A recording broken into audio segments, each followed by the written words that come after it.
En el corazón del folclore latinoamericano hay una historia que se susurra en la noche, un relato que habla de amor, de traición y de un dolor que va más allá de la muerte. Hoy vamos a explorar la leyenda de La Llorona y su lamento eterno. Ese grito, seguro lo hemos escuchado alguna vez, es un lamento que le ha helado la sangre a generaciones enteras.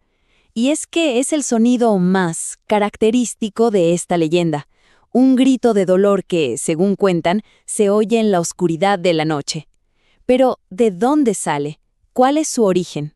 Bueno, en esencia, La Llorona es justo eso, la mujer que llora, el espíritu de una madre que vive en una pena constante. La historia nos dice que, después de perder a sus hijos, su alma simplemente no puede encontrar descanso. Está condenada a buscarlos por toda la eternidad. Es una figura clave en la tradición oral de toda América Latina. Para poder entender bien esta leyenda, tenemos que empezar por su elemento más icónico, ese grito, ¿no? Ese grito inolvidable. Es, digamos, la firma del personaje y el núcleo de una de las historias más escalofriantes de nuestro continente. Los elementos básicos de la leyenda casi siempre son los mismos. Se trata de un espíritu que vaga, incansable, sin rumbo. Su presencia está muy ligada a cuerpos de agua, como ríos o lagos, y estos lugares son clave porque simbolizan tanto la vida como la muerte en esta historia tan trágica. Su búsqueda es, eterna y llena de angustia. Ahora sí, vamos a meternos en la narrativa. ¿Cómo se construye esta historia? Nos vamos a centrar en la versión más conocida, la que tiene sus raíces más profundas en México y la que al final explica el origen de tanto dolor. La protagonista de esta versión, la más popular, es una mujer indígena o mestiza. Y ojo que este detalle es importantísimo, porque pone la leyenda en el contexto de la colonia, una época de tensiones sociales muy fuertes. O sea, su historia no es solo algo personal, también refleja las dinámicas de poder y lo vulnerables que eran las mujeres indígenas en un mundo dominado por los conquistadores. Y como muchas tragedias, la historia de La Llorona empieza en el fondo como una historia de amor. Ella se enamora perdidamente de un caballero español, un hombre de una clase social muy superior. De esta unión, que ya de por sí desafiaba las reglas de la época, nacen sus hijos. Y es justo aquí donde todo se tuerce. El hombre español, a pesar de la familia que habían formado, cede a las presiones sociales y decide abandonarla. ¿Y por qué? Pues para casarse con una mujer española de su misma clase, de su mismo estatus, asegurando así su posición. La promesa de una vida juntos, se hace pedazos. Ella, consumida por el dolor, por el abandono, por la traición, su mente se quiebra. Y en ese estado comete un acto terrible, impensable. Lleva a sus propios hijos a un río y los ahoga.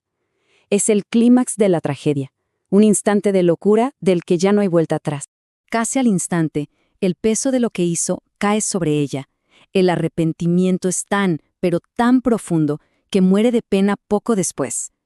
Pero su historia no termina ahí. Dicen que a su alma se le niega la entrada al más allá, la condición que encuentre a sus hijos. Y por eso está condenada a vagar, llorando y buscándolos para siempre. Ahora, aquí viene lo interesante.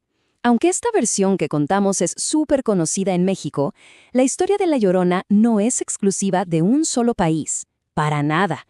Su lamento resuena mucho más allá de esas fronteras. De hecho, hay variantes de esta leyenda en casi toda América Latina. El corazón de la historia, o sea, una mujer en pena que llora por sus hijos perdidos, es el mismo. Pero cada cultura la ha adaptado. Le ha añadido sus propios detalles, sus propios matices que reflejan miedos y valores locales. A ver, por ejemplo, si nos vamos a Guatemala, se la describe como una figura que aparece en caminos solitarios, siempre de blanco y, esto es clave, sin mostrar el rostro. En Colombia, su leyenda se mezcla con ideas sobre castigos divinos por los pecados. Y en El Salvador, se convierte en una especie de advertencia, un espíritu que castiga a los que andan de noche por ahí. Todo esto nos lleva a una pregunta importante. ¿Por qué esta historia es tan poderosa? ¿Por qué ha durado tanto tiempo? Vamos a pasar un poco de la narrativa al análisis para tratar de entender qué es lo que hace que resuene tan profundo en tanta gente. Creo que la respuesta está en que conecta con temas que son universales. No hablamos solo de culpa, sino de una culpa tan grande que le niega la paz incluso en la muerte. No es solo dolor, es un dolor que se vuelve sonido, un lamento que viaja con el viento. La pérdida es absoluta, y la maternidad, que es el arquetipo del amor y la protección, aquí se da la vuelta para convertirse en la fuente misma de la tragedia. Y claro, estos temas tan potentes se han mantenido vivos gracias a cómo se han transmitido. Por siglos, la historia pasó de boca en boca, de abuelos a nietos, y hoy en día, en la era moderna, el cine, la tele y los libros han tomado el relevo, presentándole la leyenda a nuevas generaciones y asegurando que sobreviva. Y con esto llegamos a la parte final. Con todo lo que hemos visto, ¿por qué La Llorona sigue tan vigente hoy, en un mundo que, supuestamente, está dominado por la ciencia y la razón? Pues, a pesar de que no hay pruebas científicas, para muchísima gente esta leyenda se siente real. A lo largo de toda América Latina hay incontables testimonios de personas que juran haber escuchado su lamento inconfundible en la noche, sobre todo cerca de los ríos. Al final del día, la leyenda de La Llorona perdura no tanto porque la gente crea en fantasmas, sino porque nos conecta con emociones humanas muy, muy profundas.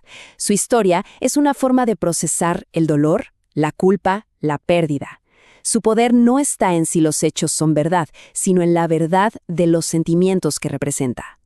Y con esto cerramos. La Llorona es mucho más que un cuento para asustar.